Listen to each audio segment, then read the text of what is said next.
huge because he really controlled everything. The Lakers are in a zone, and Ant has the smarts to get it to his teammates in the middle. This and one tied up the game. And you can tell by the look on Austin Reeves' face, he knew that that was an incredibly costly foul here. So Minnesota up one. Initially, this was called Lakers ball. Anthony Edwards imploring Chris Finch to challenge and review it. And because of Hawkeye technology and a rule change last year, remember, this wasn't just able to be reviewed for an out-of-bounds play. It could also be reviewed for a foul. And so a foul on LeBron James was called. One more chance here for Los Angeles. Correct pass. It's a good look. Austin Reeves didn't get it to go. And so it's Minnesota that takes a huge 3-1 series lead. Here's Anthony Edwards on how they wore down the Lakers in the fourth quarter.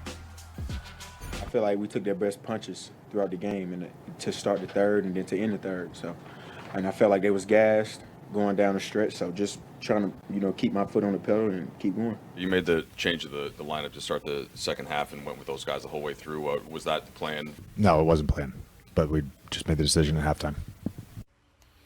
Okay, so the Lakers, they played their lineup of Luka, Reeves, Dorian Finney-Smith, LeBron, and Rui Hachimura for all 24 minutes in the second half. That made them the first team with no substitutions in a playoff half over the last 25 years. Brian, what did this game tell you about Los Angeles? Well, it told me a lot about what J.J. Redick thinks of his roster, which is he doesn't trust it very much. He certainly doesn't trust his centers. He played Jackson Hayes, his only center, 4 minutes in this game. That's it. And obviously didn't make a substitution in the second half. Really tried to play this like a Game 7. He obviously felt that with 2 days off before Game 5 that this was a game he had to go to. And it just kind of backfired on him. I think LeBron, was gassed down the stretch. He ended up resting on offense, I felt. It was a bit of a gamble, frankly, because Luka had been ill, and LeBron coming off heavy minutes on Friday night, just 36 hours later playing again. They made a decision back in February not to, to go with Mark Williams, to rescind that center trade. When they did that, they knew they weren't going to have a team that matched up against everybody, and in some ways this is a tough matchup for them, and JJ voted with his silence when it came to look into his bench. I mean, look, y'all can live in the Lakerland. I'm going to the guy himself. Anthony Edwards, the best young leader in the game, top 5 player in the game.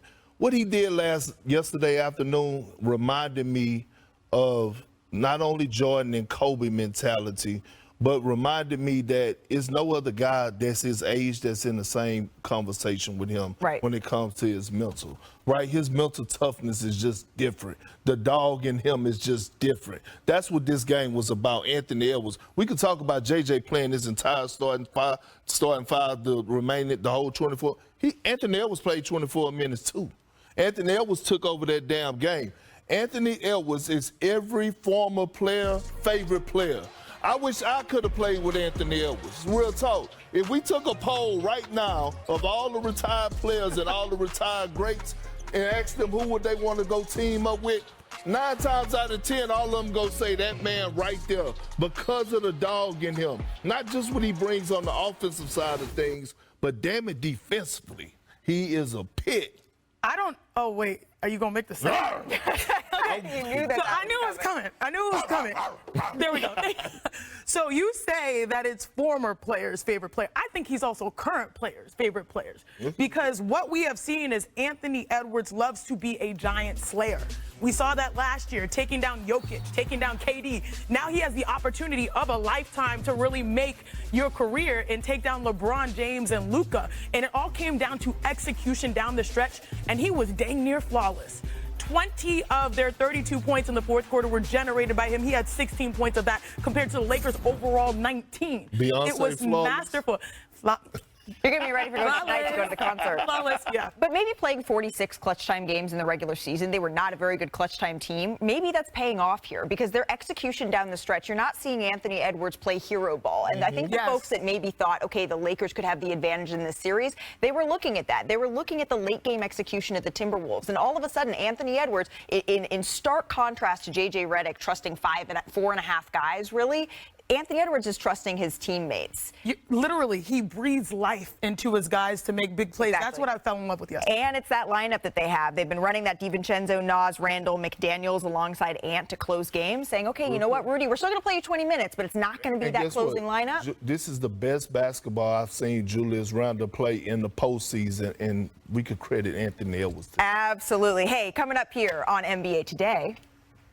We're tied. 8 seconds to go in regulation. It's Jokic. Zubac is on him. And this is for the win. Oh, the Nuggets have won. 48 hours later, I still can't stop thinking about this. What are we calling it? Girl, we got to think about it. The Mile High Pistons. Jack, our producer Jack didn't want to talk about the Knicks because he's a hater. He only likes to talk about the Knicks when they're losing. Okay. But he doesn't want to acknowledge them when So they're do you winning. have any words for producer Jack that you can get out of the way in like 30 seconds? I'll visit him when we see the Boston Celtics. Don't worry. We'll have our moment. I mean, Magic in 7. You can't be saying that, Ashley. You never know. You never know. I'm just kidding. All right, let's talk about the Lakers now on the brink of elimination here as they're facing the Timberwolves. And there's only a select amount of teams, and it's not many, 13 that have come back from being down 3-1 in a best-of-7 series. Are Luka and LeBron doing enough? Are they enough to surmount some crazy comeback here against Anthony Edwards and the way that he's playing in the Timberwolves? Okay, so if Luka and LeBron, they're enough as individuals, they're enough as a tandem, the team's just not enough, right? And this was kind of the concern when the Lakers were formed together that, you know, as dominant as Luka and LeBron are and can be and are and will be, it's just not enough when you talk about a 7-game series, especially when you're talking about a team like the Minnesota Timberwolves who have a lot of talent. There's a lot there to work with on any given night. And when you look at what the Lakers did or what they didn't do, they only made 5 of their 18 shots in the final quarter, and they got out-rebounded 13-9 and then had costly turnovers. But what's actually interesting to me is J.J. Redick took a play out of Tom Thibodeau's handbook and refused to make any substitutions at halftime. I don't know if it's that he just didn't trust what was available. We're playing the entire second half. The entire second half. It marks the first time any coach has done that in a playoff game in the NBA since the 1997 postseason. So for all the people who are coming at Tibbs' neck, at least he doesn't have that record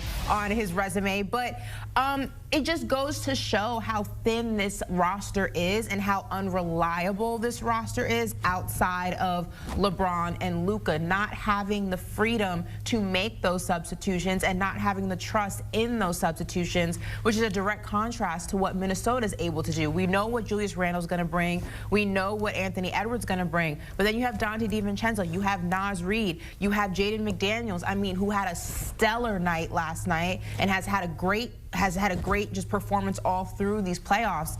It's just hard to compete when you can't compete with that. And really quickly, before we move on to Milwaukee in the Dame situation, if this is a first-round exit for this Lakers squad with Luka and LeBron, how much does that change the trajectory of what we see from LeBron James, who's 40, going to be over 40, I guess, at the end of this season? Does he stick around? What do you think? I think if LeBron was going to retire, we'd have a whole retirement goodbye tour. He's coming back. Okay. but what I can guarantee you is that when the Lakers get eliminated, because it is going to happen, it's just a matter of whether it's in Game 5.